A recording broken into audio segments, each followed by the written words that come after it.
Tanse, hello. Thank you for supporting the work that we do. The UDRCast is a full-time job, takes a lot of work. I have a lot of people helping me, supporting me behind the scenes, and basically really trying to support the people who listen to it. I do the UDRcast out of the passion of my heart, and sometimes, it gets hard to make it happen. But we as a team try to join forces and get the content out. So I'm just asking you from my heart if you have an opportunity to maybe help support the podcast through donations, a cup of coffee a month, a cup of coffees a month. Check out my Patreon account.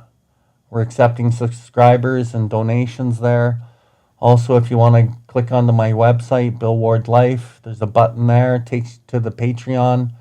And, if we're helping you or your family or understanding, just think about giving us a hand up so we can keep creating great content.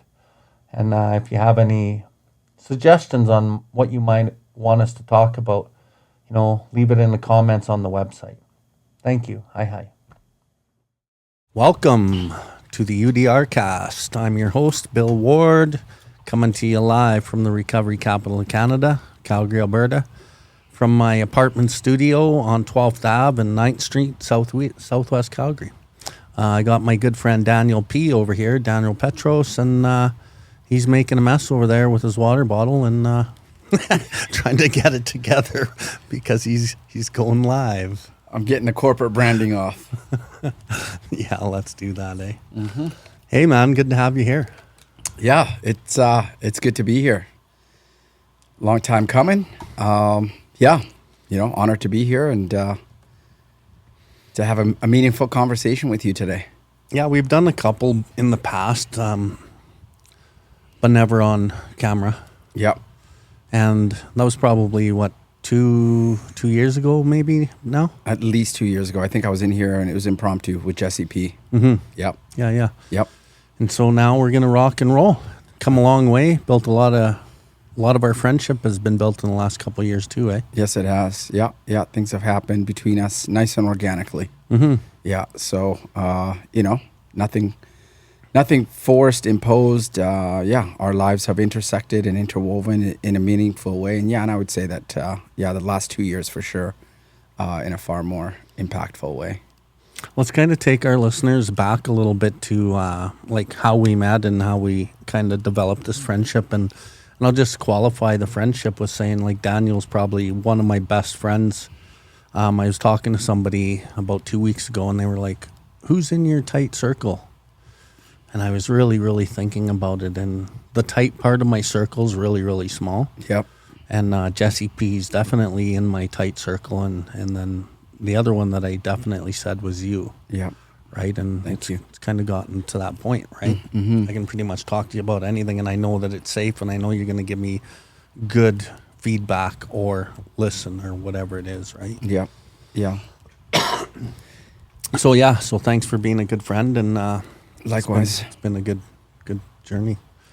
So, yeah. Yeah, I think, just to take back, I moved here in 2017 and started attending, a meeting called Daily Reflections. And that's where I first saw you. Mm-hmm. And, you were a pretty regular attendee there.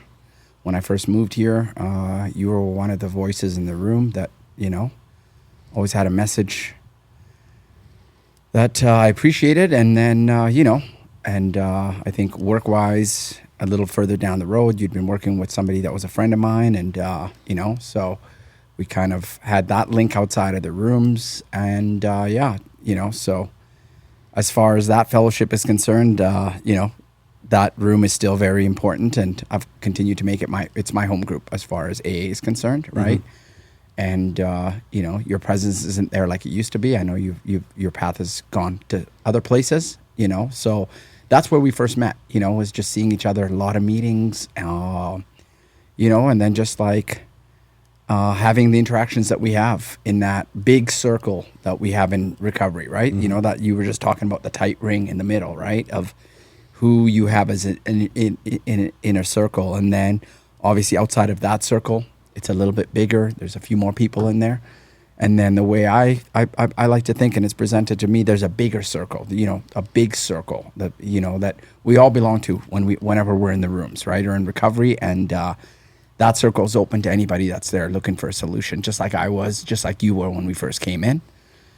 So it went from there, and gradually we just had more and more interaction. And, I think we opened up to each other's worlds a little bit more. Started having interactions outside of the rooms, and the rest is history, man. But I met you in a meeting, and it's a great place to meet people, that are trying to find a good life, So recovery's been a thing that's definitely made my life better, and I know that the same is true for you. So, and I always say that for me, like, I have to kind of qualify this in a sense that I say, the relationships, I'm kind of a guy that observes for a while, out of that big circle. I don't, I watch, right? And then, things happen organically. And so the one thing that I can say is that the people that I end up having really close relationships with, I say that, especially within the context of recovery, they're people that have never asked me to do something that I'd be ashamed of, right? And I can say that, that variable holds true for you, So I think if that wasn't the case, we wouldn't be sitting here right now. Yeah. And you moved out here from Saskatoon. Yep. Yeah. So you had spent many years in Calgary in your degenerate years of your addiction, eh? Yeah, actually, the last 2.5, I think, roughly 2 years and 4 months of my active addiction were spent here in Calgary, and that's where, my rock bottom took place here, So I've always had, for a long time, since I was like 18, 19, I've always had connections to Calgary because a lot of people from Saskatoon, where I grew up, people that I grew up with moved here, and so I had connections back and forth, different interactions at different periods of my life. But yeah, for sure. As far as in active addiction before the surrender of getting into recovery, it all took place in Calgary, and ultimately ended up on the streets, probably homeless for the last 8 months of it, in a world of trouble, and,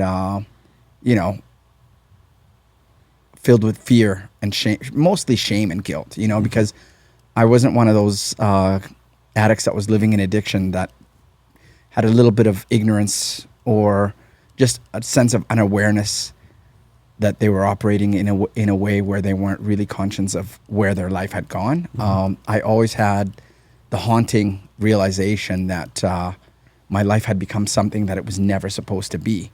And so I felt a lot of shame and guilt for that. And and for me, I had to go home, literally, figuratively, metaphorically, literally, I had to go home in order to face my self-constructed demons, right? Which was my family and my loved ones, and anybody that was meaningful in my life that I had, isolated from in my active addiction, And so, yeah, I went back to Saskatoon in 2006. That was, a very heavy phone call. So, yeah, there was a lot of darkness at the end of my addiction, and it all centered here, So it's kind of interesting to be in a place where I'm in the same place, Calgary, when I came back here in 2017. But my life is so different because I found recovery. Yeah. When you drive by the old places where you used to use or have the bad memories, you don't really have those bad memories forefront of the mind anymore, do you? No, I don't. And that's a really interesting point to bring up because very often something that I've shared with a lot of people, there isn't a block downtown that I didn't engage in active addiction. And, and I'll say it, at the end of my addiction, the last 2 years, I was using crack cocaine. And that drug ended up becoming a blessing because I probably could have gone on doing the things that I was doing before I touched that one. A slow burn for another 10, 15 years to end up in the same place, right? And so, yeah, very often, when it comes up organically, I reflect and I point out the places where the worst of it happened. And like literally, there isn't a block downtown within the core of the city that I did not use in. And so, yeah, none of those old feelings are there. And why I bring that up is because a lot of times I'll be with somebody, usually somebody newer in recovery or somebody that's just sober and maybe not in recovery, let's say. Yeah. And they'll pass an old place or they'll be in an old environment or they can't go somewhere.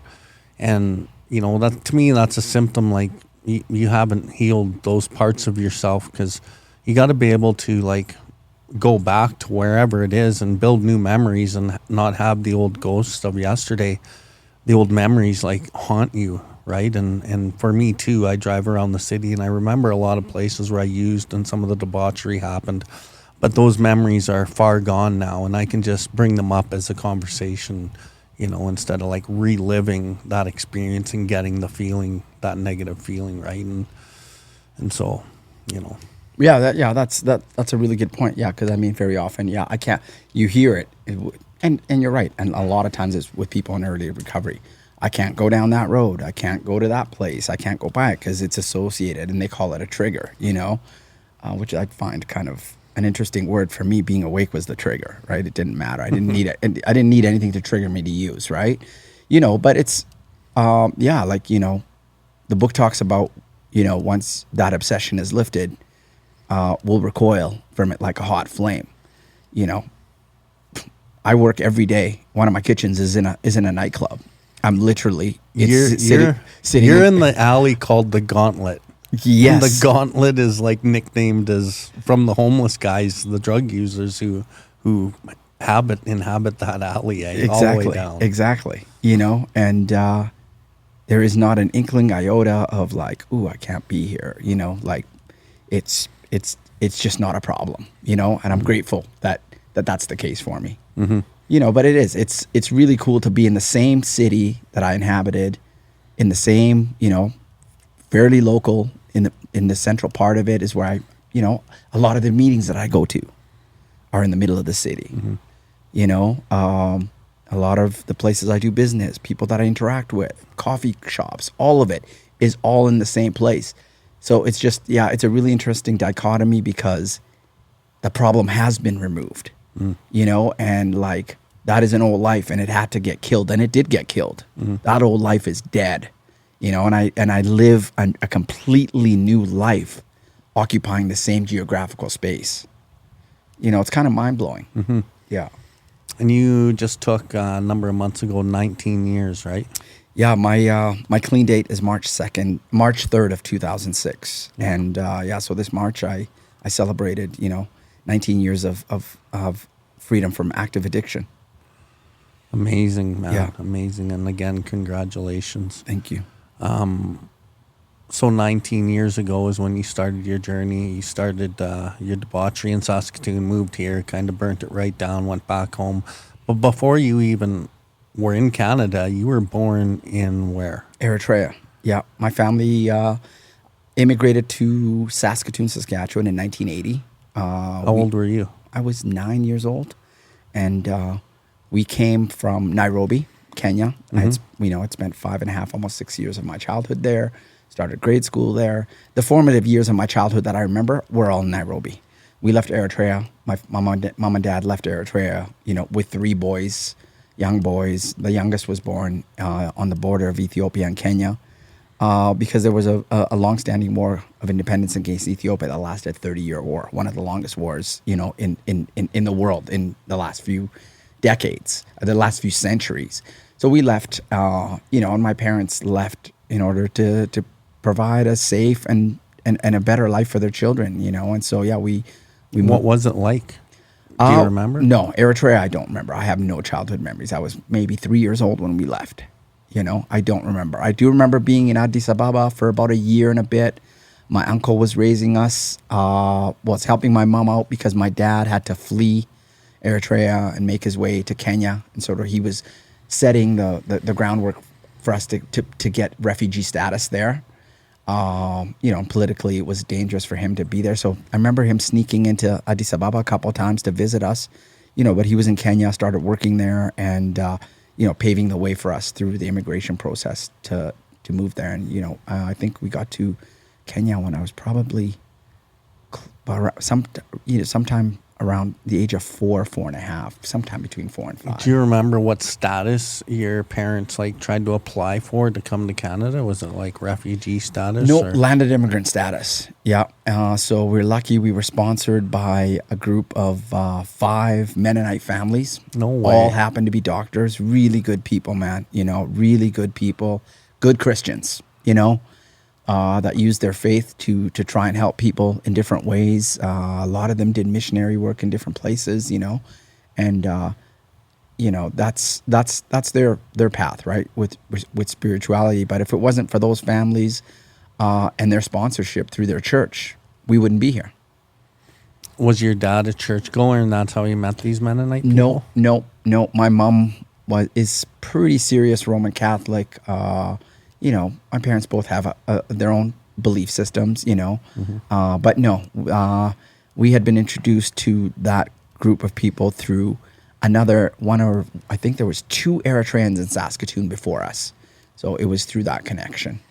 Wow, the likelihood and the odds of you guys actually making those connections and making it here is pretty small, really, eh? Oh, yeah.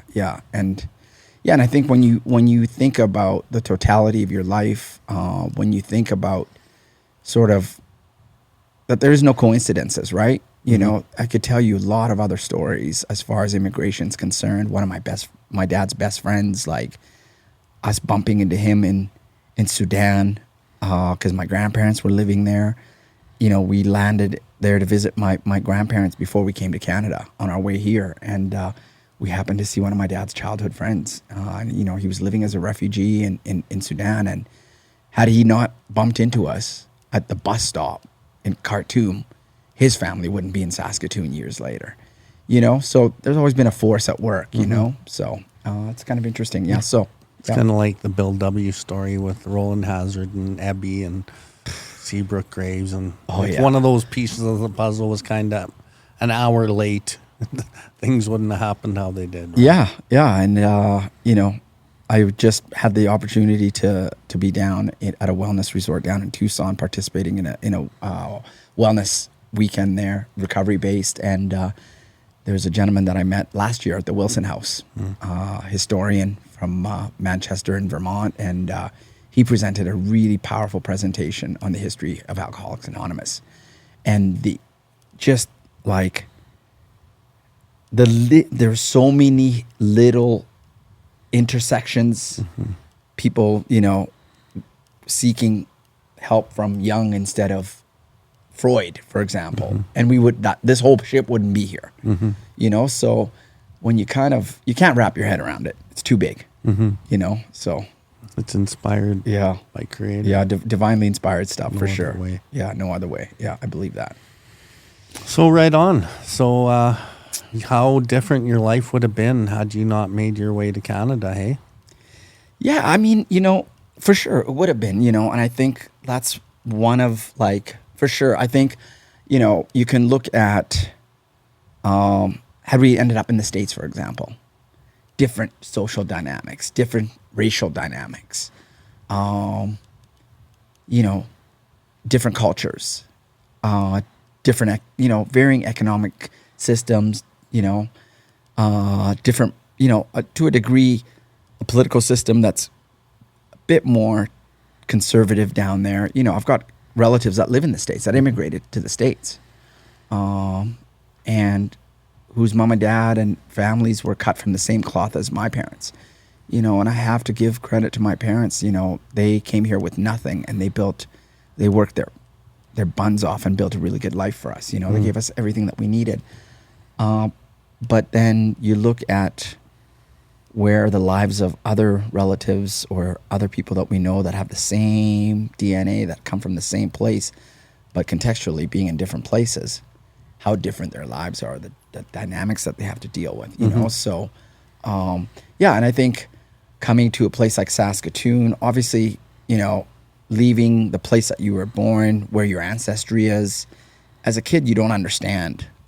But when I look at, you know, when I went back home, when I talk to my parents, when I understand where some of the fortitude in me, in my spirit, comes from, I understand that a lot of it has to do with my ancestors, you know, and the courage that it took my parents to make that decision to leave everything that they knew, to come here, to leave everything they were familiar with, you know, their whole DNA, you know, everybody that, you know, the land that they came from, and how important that is in determining identity. And I think if I look at my course in as an addict, I think a big part of it has been about understanding in doing the work backwards that there's false identity in it, right? And so never fitting into a place. And I think as an immigrant who grew up in Kenya, we were surrounded by Kenyans. When we come here, we're surrounded by Canadians, right? Not your own language. You know, you don't know as a kid. And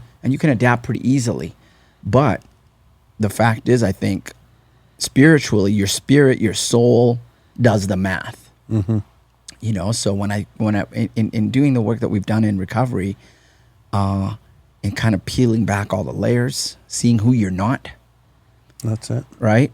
A lot of it ends up, you know, for me anyways, at a deep level, understanding, holy, yeah, like ancestry is so important in really understanding who you are, where you come from, where your values are, how your vision internally really is tuned. A lot of it was determined long before I got here. Yeah. You know, and so it's really cool to get to understand that. And then also I think like a big part of sort of understanding ancestry for me anyways has been tied into, you know, again, just like being in treatment in Saskatoon, I was introduced to an elder named John Cuthand, who introduced me to the Sweat Lodge. You know, and for some reason, that was a place where I felt really aligned.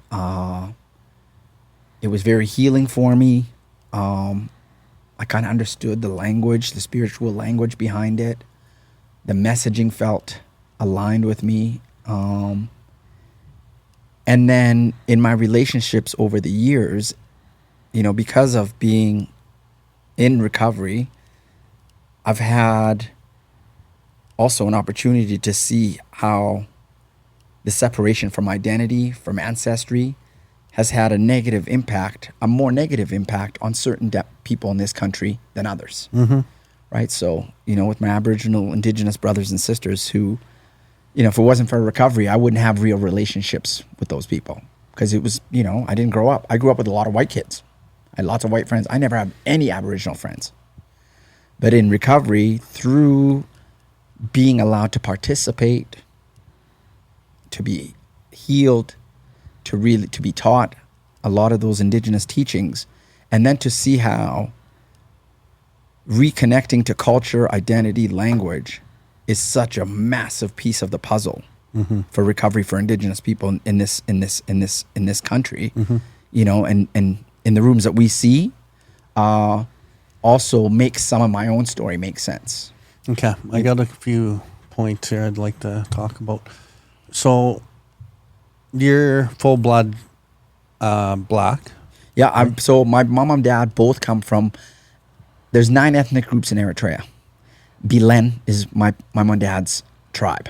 Okay. So I'm full-blooded. Okay. Bilen on both sides. And you say tribe. So I listened to the book, The Long Walk, or The Long Walk Home or something. I can't remember. It's Nelson Mandela's autobiography. It's I do the audio book. It was 27 hours long. I think I still got a couple hours to go. But basically what I learned through the beginning parts of that book is, you know, when the colonizers came there, they shut down all the ceremonies there for the Indigenous Aboriginal people there. Yeah. And the whole story sounds so eerie familiar to what happened here, right? And, you know, so you say tribe, and, you know, we say tribe in our culture as well. But I guess my first question would be, you're primarily black. Yeah. And you come to Canada, which is primarily white. Yeah.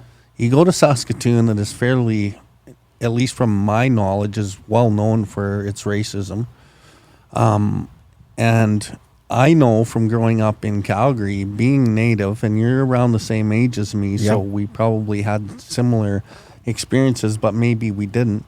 I know from being Aboriginal that I experienced quite a bit of racism. Yep. And I experienced a whole bunch of separation from the regular society to Indigenous people. And I actually indoctrinated myself with the beliefs that everyone else had. Yeah. And it actually pulled me away from ever wanting to be Native or partake in any Native type of teachings or learnings or going down that path with that side of my family.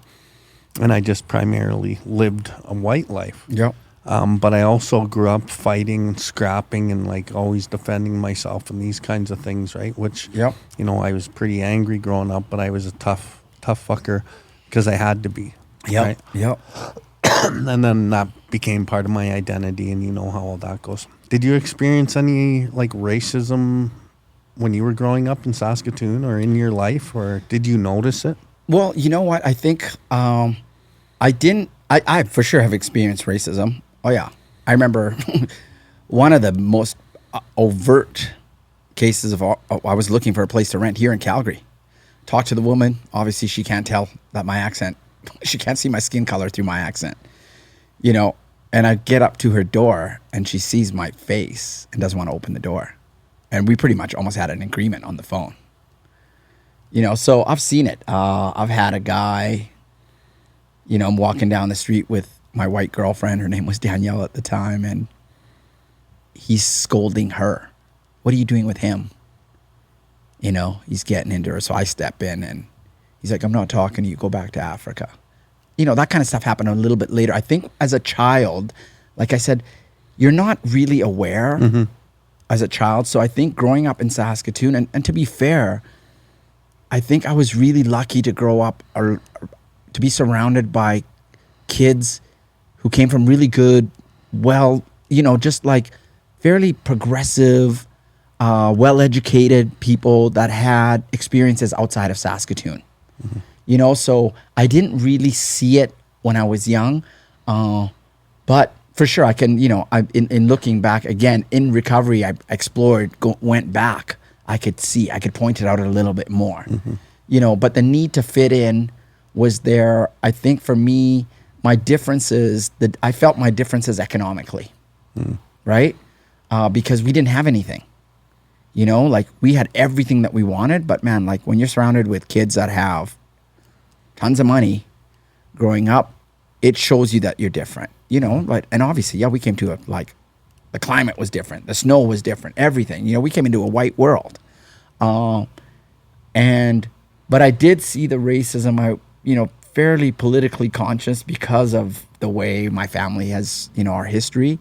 I did see racism for sure towards Aboriginals. But it's interesting now, from my perspective now, I would also separate myself, let's say, from people that were, they experienced racism, but my otherness would be connected to whiteness because those were the values I was adopting.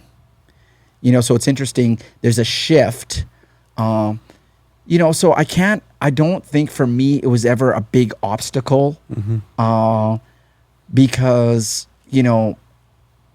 my family always instilled in me, we were never allowed to speak English in the house in Canada. In Kenya, surrounded by Swahili, we were never allowed to speak it. We had to speak our language at home.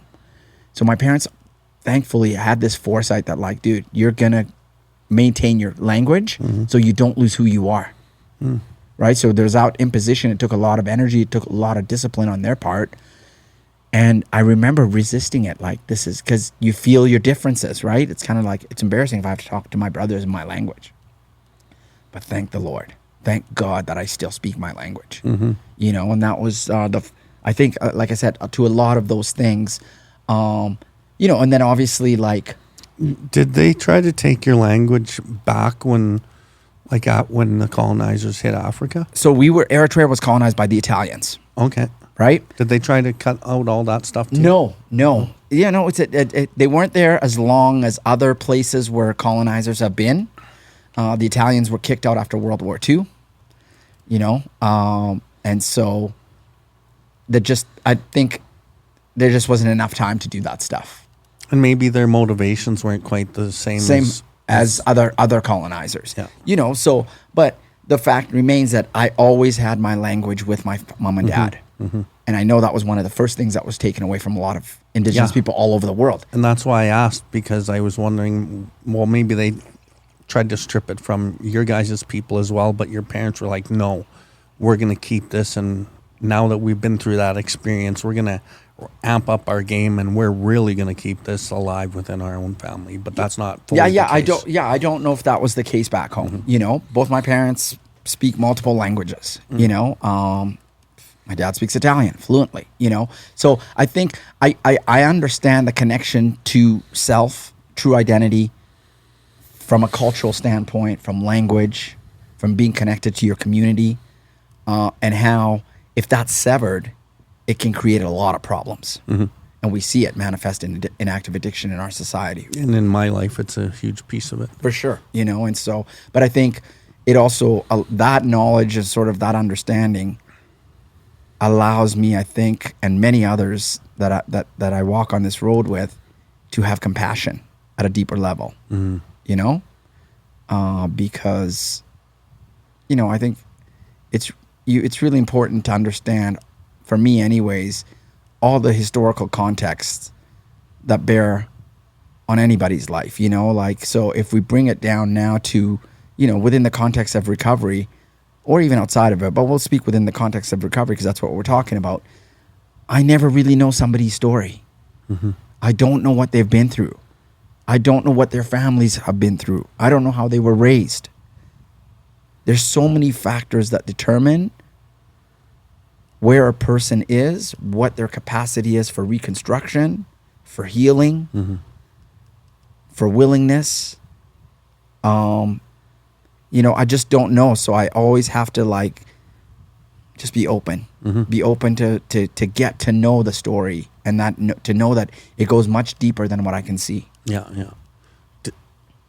Have you ever learned about your history? Like for me, let's say, for example, based on my life's experience, I didn't want to learn about it, didn't want anything to do with it. And it was subconsciously, right? It wasn't even a conscious thing.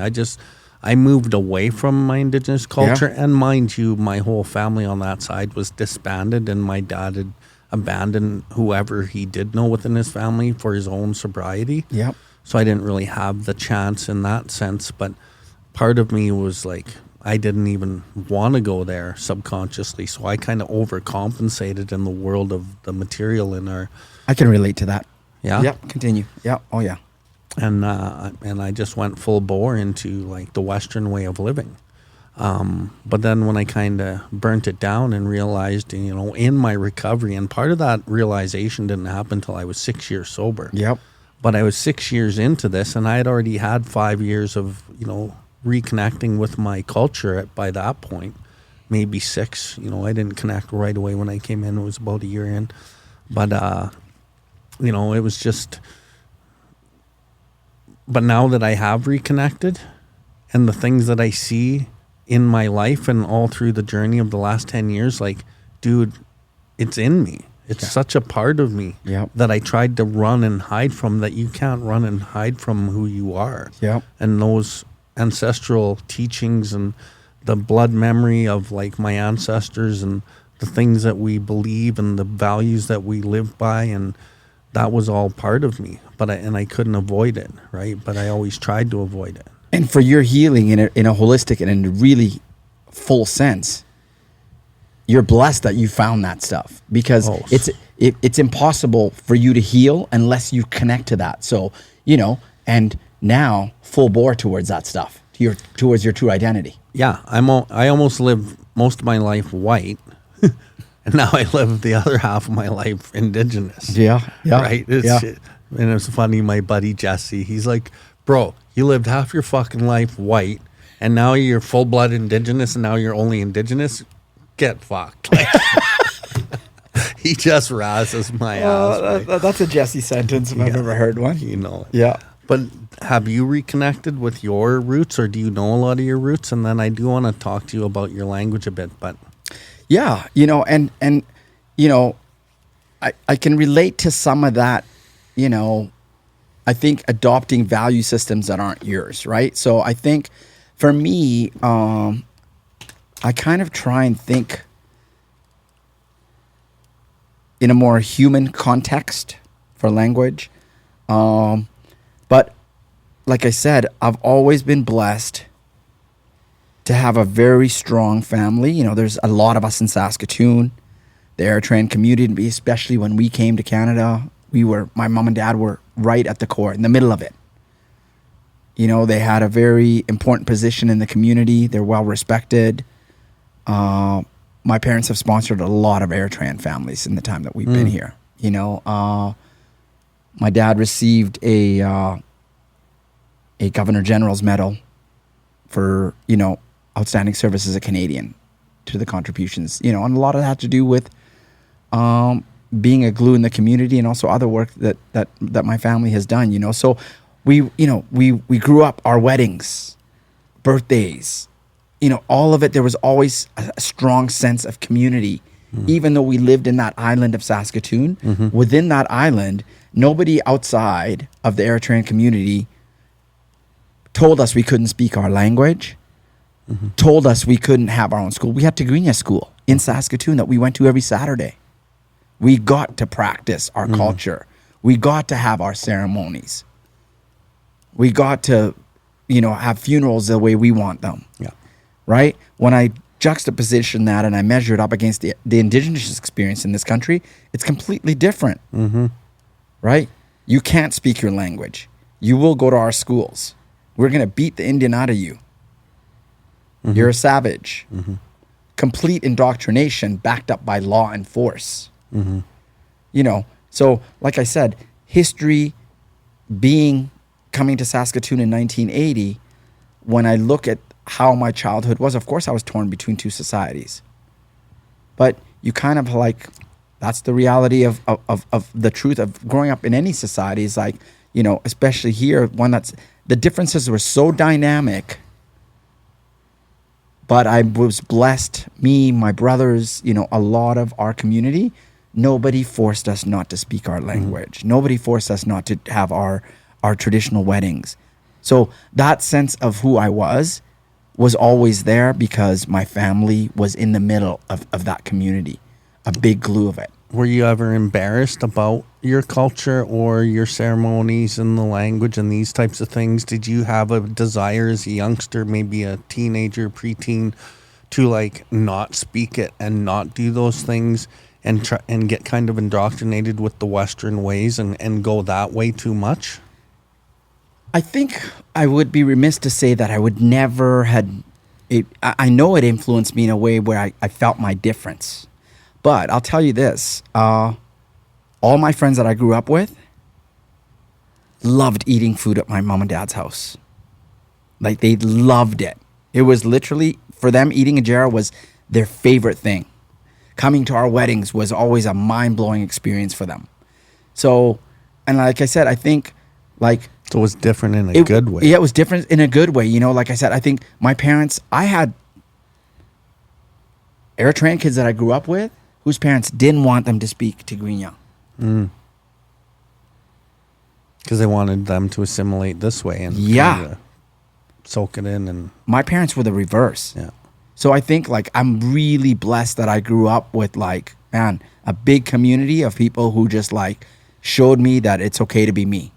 You know, so I think that part of it, I don't think was very problematic, but I'm sure sometimes I can't in good faith say that, like, no, because I loved having my friends come to our weddings. I loved having them eat at our house, you know? And like I said, I think also just like the context, a lot of the families of the kids that I grew up in, we were really lucky. You know, the typical redneck stereotype of Saskatchewan, that wasn't my experience for the most part. Yeah. And you didn't, and from your reaction a number of minutes ago, it's not like you experienced a ton of racism either. It was negligible, right? And, yes. And so it wasn't like a huge thing, although you have experienced it. It wasn't a thing that changed the perspective and direction of your whole life, like it kind of did with me in a sense. Right? Yeah, it's never been an impediment. you know, the biggest impediment in my life has been me. The biggest impediment in the success and the way my life turned out, if there was any challenges, most of it was self-constructed. The problematic issues that prevented me from getting to where I needed to go or to be who I really needed to be came from me. And another thing that, as you spoke there a few minutes ago, what I've seen, and there was some Black families around, and there was very few East Indian people around. Yeah. And it was almost like the Black people didn't get it as bad as the Native people or the East Indian. I found the East Indian community or the people got it really bad. Yeah. And so did the Native people. Oh, no. Undeniably. Right? I've seen that myself. Yeah. Right. And the Black community didn't get it as bad. I'm sure they got some of that, but the East Indians got it bad back then. Probably not as bad now, I don't think, because there's so much of their population here. But still, the Natives get it really bad still, right? Well, listen, no, and that's it. I think I can tell you in recovery, I've seen it. Like I said, the reason I have meaningful and really good relationships with Indigenous brothers and sisters is because of recovery. So, and I don't think, a lot of people are purposely racist. It's just the undertones are there. You grow up in a society that's built on it, right? And so subtly seeing it with Indigenous, for example, in the rooms of recovery in Saskatoon, for example, I remember there was a meeting on Avenue H, an NA meeting that I used to go to Friday nights religiously for years. It was in the hood. Prominently Indigenous population demographics in that area. So I would watch, and if an Aboriginal woman came in, a newcomer or a man or, young person, if they were Indigenous, the energy was different towards welcoming them in. It was subtle. So, you would see a member of the dominant society come in, the newcomer package goes out, people are surrounding them. There was a little apprehension when Natives came into and you watch that. But for me, the good thing was when I see a problematic situation, I often say that problems are an opportunity to create for a creative solution. So within the context of my relationships in recovery, those kind of observations became an opportunity for me to challenge my white Canadian brothers and sisters to embrace an Indigenous person, to show them the same energy. It was always an opportunity to just kind of say, hey, listen, your behavior is different here. Because they're not even really aware of it. Those biases are so subtle and ingrained. And so very often it became an opportunity to maybe help somebody open up their eyes, maybe get somebody to question. Love and tolerance towards all is our code. All. Not blonde hair and blue eyed, not Sally and just Jeff. Our Aboriginal brothers and sisters walk in. If I had the license to challenge, and that message or that conversation wouldn't take place with everybody in the rooms. But if I had license, if I had a really good relationship with somebody, damn straight, we're having that conversation because I have license, to be honest. And very often it became a really beautiful thing because it was one of those opportunities where you maybe got to help people see past their own biases, prejudices, and then to expand the map for them also, to build bridges. Yeah. Right. And to see the fear on what makes you afraid. Right. What makes you apprehensive. Yeah. And even on the reverse side of it is when there's a lack of trust for good reason from certain individuals that come into the rooms, when they get a welcome or an extension that's heartfelt from somebody that they don't expect it from, a member of the dominant society, those are seeds that will bear a lot of fruit down the road, right? You notice, and I do want to get back to the language thing, but we're here. Yeah. And over so when I came in 10 and a half years ago, and I would sit in a meeting, There wasn't a lot of Native people in the meetings that I remember. There was a few. There was a sprinkling. Yeah. And sometimes I would be the only one, and sometimes I'd be one of two or one of three, maybe, right? And sometimes the three, maybe one had long-term sobriety, and there was two of us that were fairly new, right? Yeah. And even when I was like being Native in the Western world, when I was overcompensating, I was often told like, "Oh, you're not like most Natives." Oh, bro. Right? You're not. Yeah. You're different. And I kind of wore that as a badge of honor. Yeah. And I'd be like, "Thank you." And I subconsciously I loved hearing it. Right? Yeah. But I think like the way that whole thing has worked for me now is I'm pretty approachable. I speak well. I present well. And I've kind of maybe broken down maybe people's barriers on speaking with Aboriginal people because of the way I am and because my overcompensation into the white world, where I've like maybe drawn people to like be more accepting, and myself as being prejudiced against Native people too. Yeah. Now that I'm not, I can like really expand. Now that you don't hate yourself anymore. Yeah. Right. But I've become like a shining light for Native people in recovery and other Native people that may have like not felt a part of.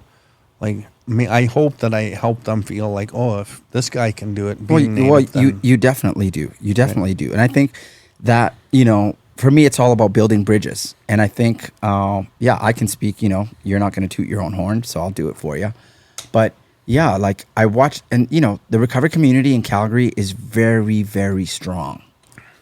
And, I've watched your big book studies, coming to your CA home group, which I did very apprehensively. Watching the amount of just Indigenous brothers, sisters that I know that have recovered, that are doing the deal. Lots now. Tons. And I know for sure there's been a ripple effect from your willingness to serve, to help, to sponsor countless. And I think also when you look at it, going again, just the bigger picture. Yeah, like they're going to come to you. Inherently, like everybody's got their own biases. Mm-hmm. An Indigenous man or woman is going to approach you because they trust you, because you're not a white guy or a black guy. You're not connected to, a subconscious history. Mm-hmm. Right. So, it's, and I think also like in your own journey, talking about just in this conversation, understanding for you that the thing that you hated most that you weren't even really aware was your Indianness. Mm-hmm. And I can relate to some of that for sure.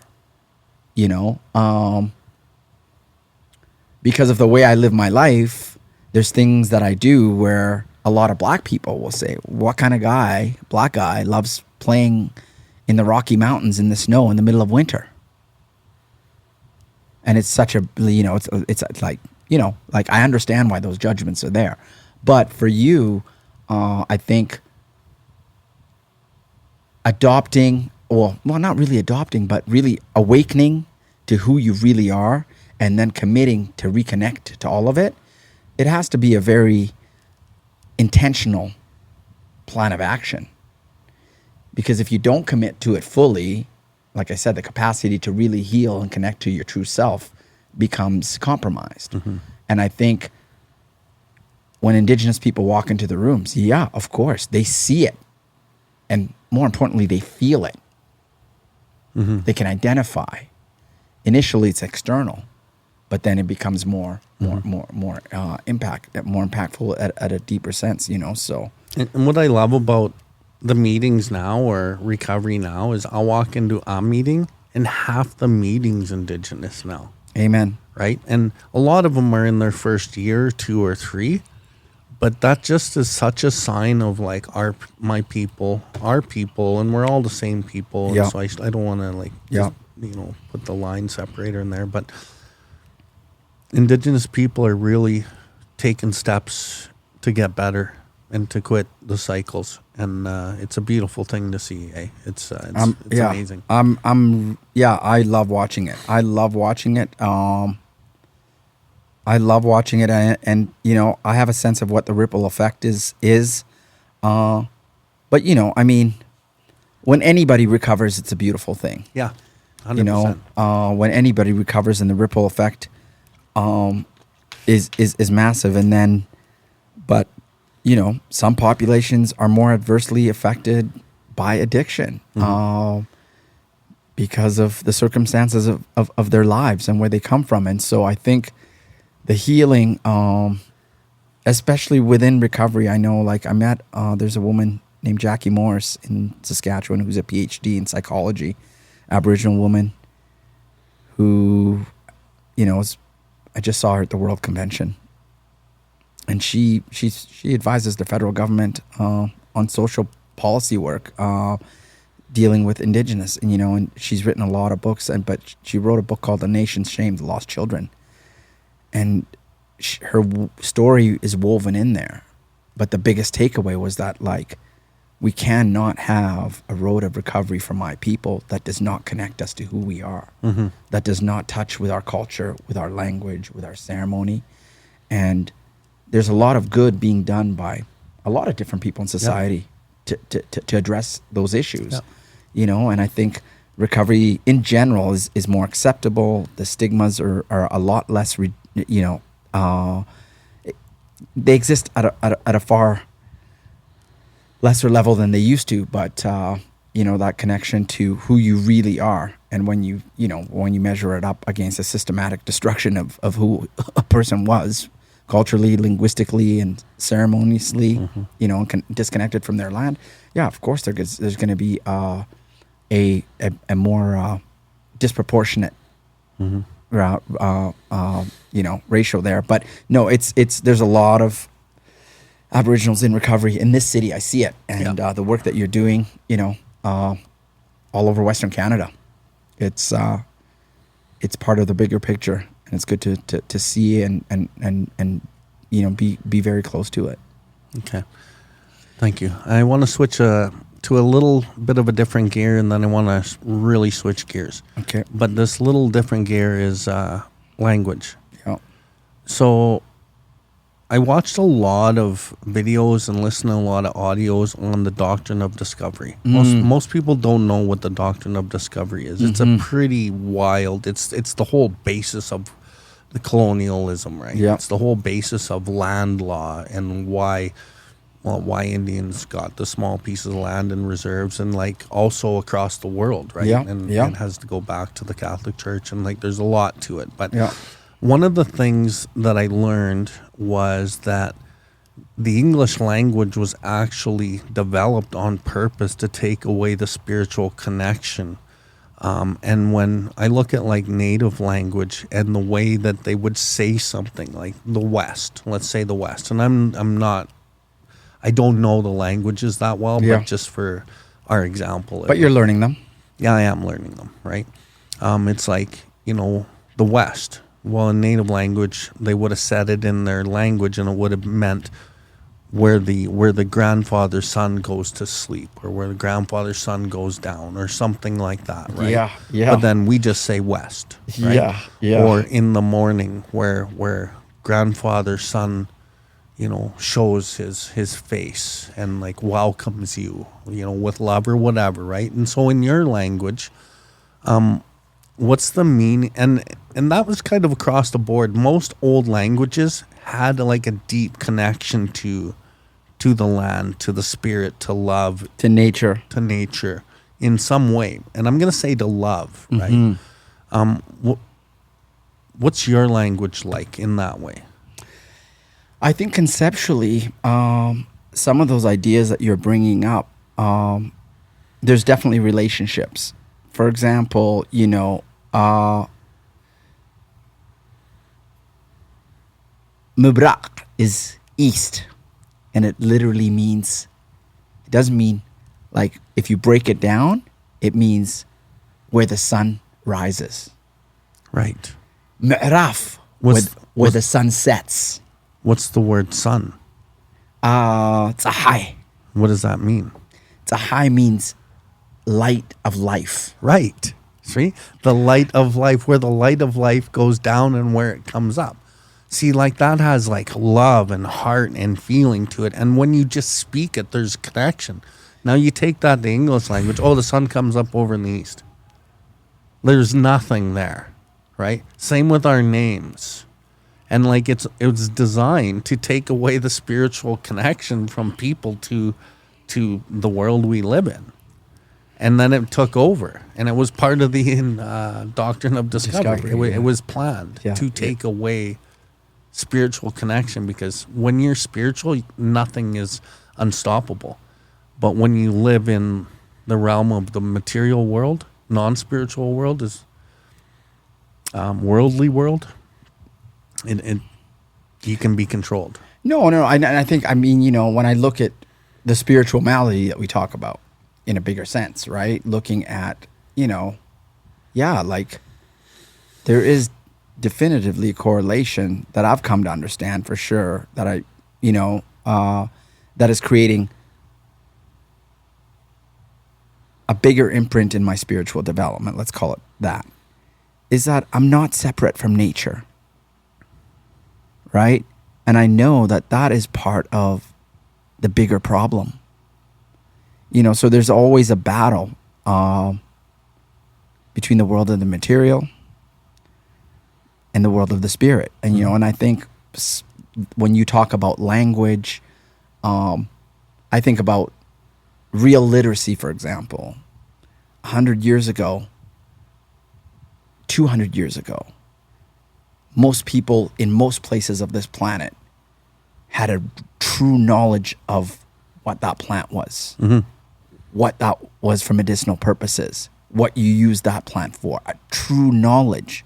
Most people could make their own clothes, build their own homes, right? So, yeah, there's been a systematic, for sure, sort of erasure of those value systems, and it's globally, I think, for sure. When I look at when you just know something isn't right internally. So, as you know, for me, being in nature is a very important part of my life. I spend a lot of time in the mountains. I have to get out there. And very often I'll call it connecting to the frequency of truth. And I also can't lose sight. Like, if I want to see that the world is a beautiful place, I just have to go to nature. If I want to see what the truth in life is, I really have to immerse myself in nature. That means getting uncomfortable out of the material world that I've been conditioned by. So when we talk about the spiritual malady, tying language into it, most people today, there's such a massive imbalance between creativity and consumption. Nobody creates anything for themselves anymore, especially in the West where we live. And think of the word creative. It comes from creator. And we're not even creative. We're not living with the creator. Consume. Most people now, I mean, look at the whole, I work as a chef, and the fact that like the progressive shift in the last 10 years towards people skipping the DoorDash, people are disconnected in a much bigger way from that which sustains their body and their spirit, right? Their food. Most people do not take the time to create a meal for themselves, right? That's where we're at, right? The younger they are, the more disconnected they are from being able to create a meal for themselves. Forget building a house for yourself. Forget sewing your own clothes. Forget growing your own food. Right? Consume. And of course, there's this systematic disconnection of language that is tied into, a natural existence, but I think there's an awakening. I know it within a lot of communities and a lot of relationships that I have. I think there's also an awakening to to the detriments of that, of that existence, right? Yeah. So, what's the word sun again? It's a high, And it means the light of life. and then when it sets in the west, how do you say that? When it sets in the west, me'raf, which means to rest. Right. And so, like in the English language, we label everything, right?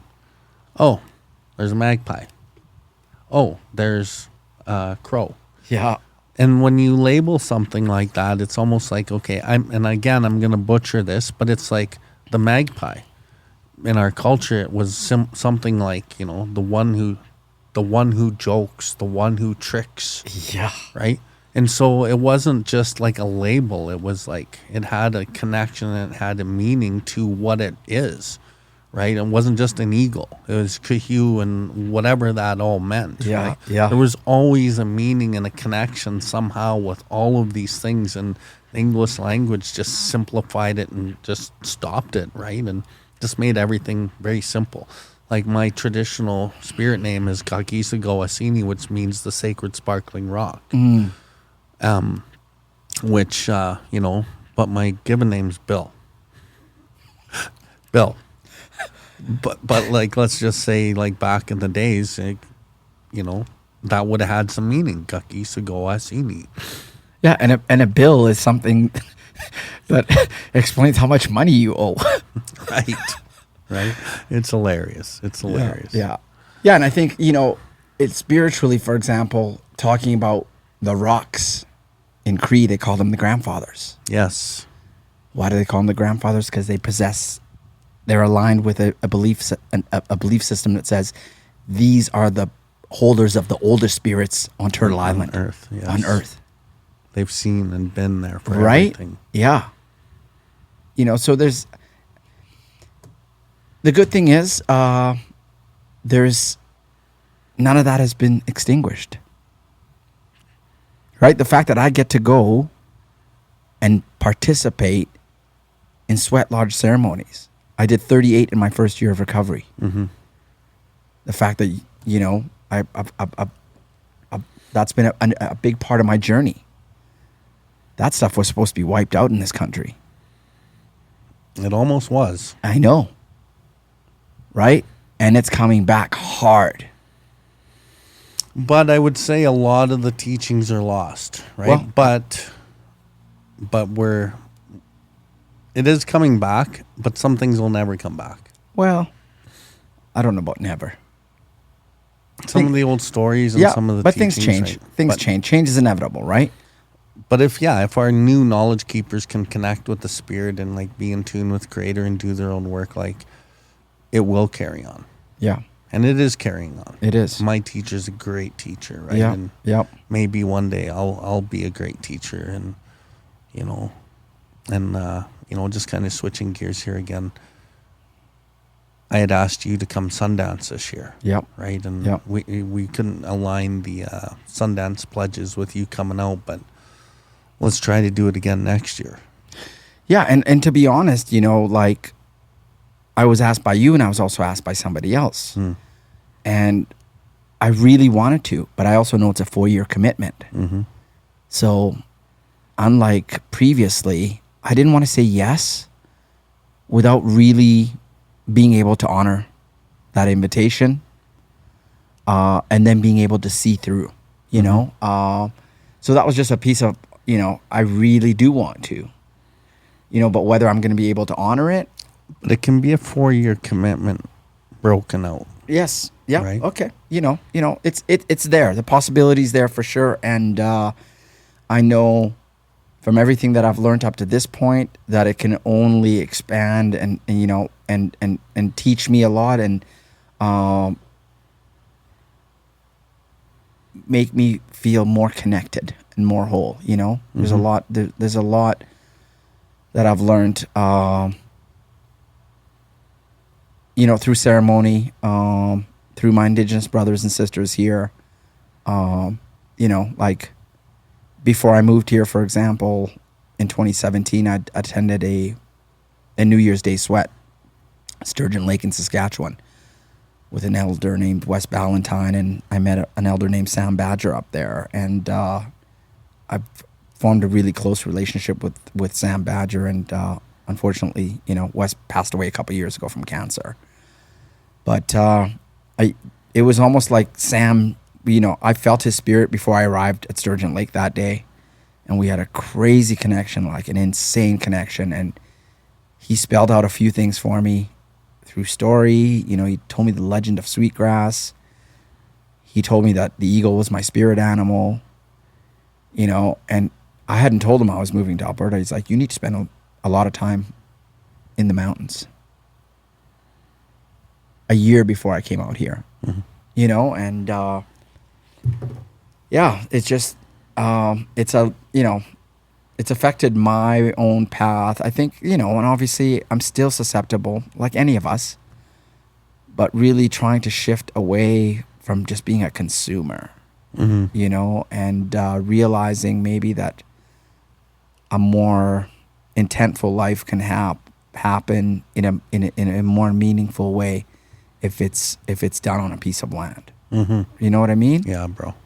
And in my 20s, I was like, man, I wanted to, I thought I had dreams of being a metropolitan king.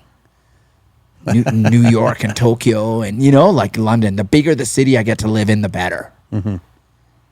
Dude, that is so not true for me. And God willing, I'll be on a piece of land shortly, growing my own food. Yeah. So remember when we talked about this the other day, and we were kind of going, oh, what are we going to talk about on the podcast? And, and I'm like, well, I think we'll let it go, but this is kind of what I'm thinking, and you're kind of thinking the same thing. And then we do the podcast, and we didn't even go anywhere near there. I know. Organic. Right? Yeah. And I think it's been a really good conversation. I think just in terms of identity, which we all struggle with as addicts, right? We construct a false identity, and then recovery, working through the 12 steps, is really about understanding who you're not, and chucking it all away, and uncovering who you are. Yeah, and uncover, discover, recover. Right? Literally. Yeah. That's what it's been about. So there's been so much false ideas of who I am, who I'm not. Yeah, I have to figure out who I'm not. Yeah. And get rid of it before I can really figure out who I am, and that's it, like right there. And I think maybe to cover those other topics that we thought we were going to cover, we'll have to talk again, right? But I think this was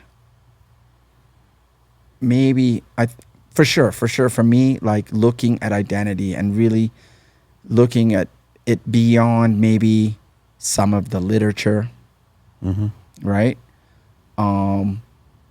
Beyond some of what you'd conventionally be talking about in a recovery session. And I think it, the fact that it's you and me having this conversation makes a lot of sense, right? Yeah, there's been intersection in our worlds, obviously, recovery on a bigger circle, and then understanding. For me, long before I got into recovery, I've always had a thirst for knowledge, for history, and there's always in me a sort of an allegiance to the guy on the bottom. And even like over the years when I was messing around with psychedelics and kind of looking for my own spirituality in that sense, there was a lot of truthful seeking in that. But even then, I always aligned and made sense of Indigenous spiritual practices. Read about them, really sort of felt that they had the answers. And most of it was because there was an underlying foundation in most Indigenous spiritual systems that there wasn't a separation from me, from the land, from Mother Earth, right? And then seeing history, understanding history, studying history, one of the things that I used to think of was okay, well, the Inuit lived for millennia in the Arctic. in a really hostile environment for thousands of years. But their way of life did not affect anybody else on another corner of this planet negatively. Mm-hmm. It didn't harm anybody else. I'm like, that's civilization to me. That is to be civilized. That is to not be a barbarian. Yeah. That is not to be a savage. That's true autonomy. Right? But it's also because they're so in tune with nature. Yeah, dude. They're so in tune with nature. They're not separate from it. Yeah. And there's lots of other people that have lived like that for thousands of years. Yeah. You know, and so having those types of ideas embedded in my life in different ways, in different circumstances, and then coming into recovery, you know, and thinking I'm going to treatment for 28 days to deal with a crack cocaine problem, then I'm going to be good. And I meet an elder, a Cree man named John Cuthand. And he introduces me to the Sweat Lodge. And it just felt like, okay, like I didn't know what it was doing to me, but it was just like, it made so much sense. Mm-hmm. It made more sense than the church. Mm-hmm. Right? But there's also lots of people, lots of people that have studied God in the church that I have a lot of reverence and respect for, that have taught me a lot of things as well, right? Roger. You know? So as far as my relationship with you is concerned, I know more will be revealed, but I also, you know, I think there's a lot of myself that I can see in you, obviously, because we're both in recovery, right? Mm-hmm. But again, I think just having relationships with the Indigenous, and that, like I said, you know, to that point of challenging a lot of my friends inside the rooms, also outside of the rooms. Some people that I'm really close with. I'm like, hey, like, do you have relationships with Indigenous people? Do you have friendships? Do they come to your house for dinner? You know, so if anything, it's about building bridges, because everybody needs to heal. Yeah. Everybody needs to heal. You know, and it's about building bridges within yourself, right? And big time. And healing yourself. And, you know, once you love yourself, you can love anybody. Yeah. You can see the compassion, and you see them as human beings that might just be hurt, or they're just not well, or you quit, the judgment stops. Yeah, and I think that's the most beautiful part of recovery. You know, we talk about the anonymity. Anonymity is the spiritual foundation of all our traditions, ever reminding us to place principles before personalities. You know, down the road, I came to understand that meant my personality's got to get out of the way, because it's always been the problem. And these principles come first, and they allow me to see everybody, especially the same. And anonymity, when I looked it up in one of the definitions, it said faceless. Yeah. You know, judgmental less. There's none of that anymore. Yeah. Anyway, we got to shut her down. But before we do, I want to segue for our next session. And you and I are, and I never do this, but I am going to do this. I want to get you on again right away. Within the next month or so. Okay. And I want to touch base on the things that we actually talked about that we were going to talk about. Yeah. Can you kind of give the listeners an idea of some of those topics of what we did want to talk about? And if you miss anything, I'll follow it up, just to kind of get them, you know, a little piqued and interested. Yeah, I think, when we had this discussion, you know, last week, while we were in Vancouver about what we were going to talk about, one of the things that, you know, you intimated was that I really want to touch base, on the connection between physical health, spiritual health, emotional health, mental health, how that's connected to lifestyle, for me anyways, from my lifestyle, the fact that I place a great deal of importance on nutrition, exercise as being, you know, really important medicine for me, and how that has shaped my recovery, how that's been influenced by recovery, and how it's kind of a piece of the whole puzzle, you know? So I think those are definitely subjects that... One of the most important things you ever said to me was, you know, you are what you eat, and everything stems from what you put in your body. It's true. It's true, right? Like there's a lot of factors that determine how we feel. I'm of the belief that's been reinforced through experience and seeing it in with people that I work with. Dude, what you put inside your mouth is the biggest factor that determines how we feel. So when we look at that from a spiritual perspective, we talked about a disconnection from an imbalance between creativity and consumption, for example. If I take the time to make a meal for myself with real food, I slow down. It's a creative process. If I take that a little bit further and be concerned with where that food comes from, if I know where it grows, if it's clean, organic, there's already a far deeper connection on just like beyond that physical sense, right? So creatively, I'm slowing down. When I'm cooking a meal, everything stops. I get into like a one-track mind. You can't have a conversation with me if you come to my house. I always say, hey, yeah, just grab a seat, do whatever. I'll be quiet while I'm cooking. Because it creates singleness of purpose, focus. And that can be applied in other areas of my life. You know, and then obviously those things are important, but then also, you know, like looking at exercise, being a spiritual endeavor. One of the things that is really disheartening for me in recovery is seeing how many people continue to smoke cigarettes.